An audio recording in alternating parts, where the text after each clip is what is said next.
Hai teman-teman semuanya, kembali lagi bersama saya Luciana Yani. Kali ini kita akan membahas tentang kecerdasan buatan, machine learning, dan deep learning. Halo teman-teman, saya Avatar Ai dan saya sangat senang bisa berbicara dengan kalian hari ini. Saya tahu mungkin terdengar aneh bahwa saya bukan manusia asli, tapi saya dibuat dengan teknologi kecerdasan buatan yang canggih dan dibuat dengan berbagai alat hebat. Suara saya misalnya, diciptakan dengan menggunakan Morph.ai, sebuah perangkat lunak yang mampu menghasilkan suara yang sangat mirip dengan suara manusia asli. Wajah saya dibuat dengan menggunakan Stable Diffusion, sebuah teknik yang menghasilkan gambar yang sangat realistis. Skrip yang saya bicarakan hari ini ditulis dengan ChatGPT, sebuah model bahasa alami yang menghasilkan teks yang sangat mirip dengan tulisan manusia asli. Dan untuk video ini, kami menggunakan DLD, sebuah program yang membuat video yang sangat menakjubkan dan memukau. Jadi, walaupun saya bukan manusia asli, saya berharap kalian masih bisa menikmati percakapan kita hari ini.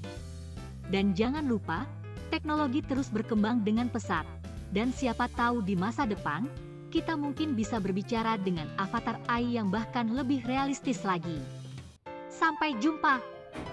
Tadi adalah contoh dari kecerdasan buatan. Nah, jadi apa sih itu kecerdasan buatan?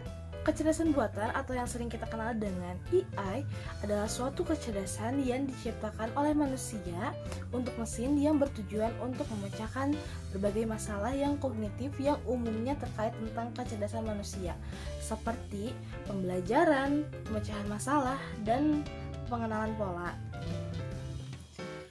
Kecerdasan buatan AI dibagi menjadi 3 jenis tipe. Yang pertama ada ANI, Artificial Neural Intelligence, yang sering ditemukan dalam kehidupan sehari-hari seperti Google Translate, Google Assistant, dan sebagainya.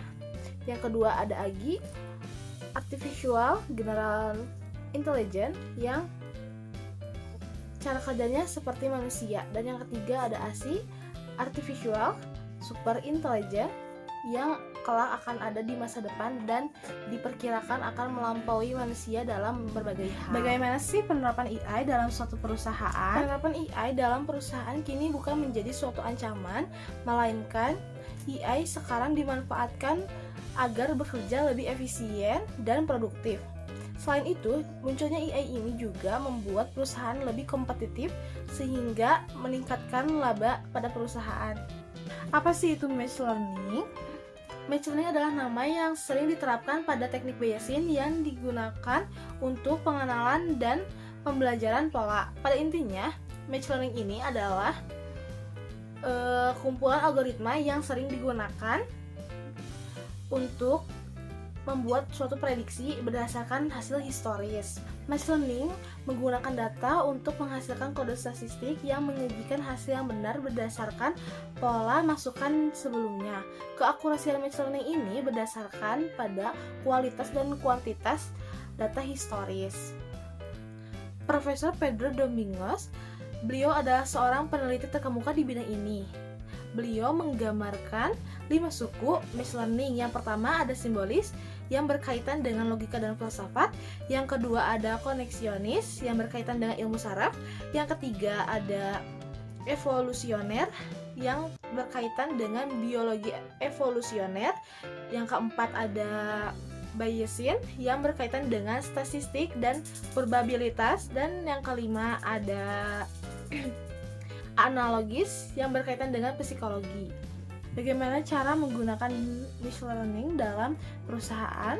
Dalam perusahaan, machine learning ini digunakan untuk memprediksi hasil di masa yang akan mendatang berdasarkan data historis, melengkapi kecerdasan bisnis (BI) yang berfokus pada pelaporan data di masa lalu. Machine learning ini memprediksi hasil di masa depan berdasarkan tren dan historis transaksi di masa lalu.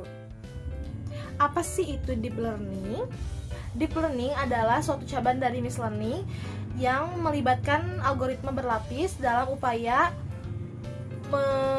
memahami data lebih baik. Dalam machine learning dan kecerdasan buatan, kekuatan deep learning berasal dari kemampuan sistem dalam mengidentifikasikan banyak hubungan melebihi dari kode yang dibuat oleh manusia secara praktis, bahkan yang tidak dilihat oleh manusia. Setelah pelatihan memadai, hal ini dapat membuat algoritma mulai membuat prediksi atau interpretasi secara kompleks. Sekian penjelasan dari saya. Jadi menurut kalian, apakah kecerdasan buatan ini akan membantu kita di masa yang akan datang, atau bahkan sebaliknya akan menjadi suatu ancaman? Oke, bye. See you next time, guys.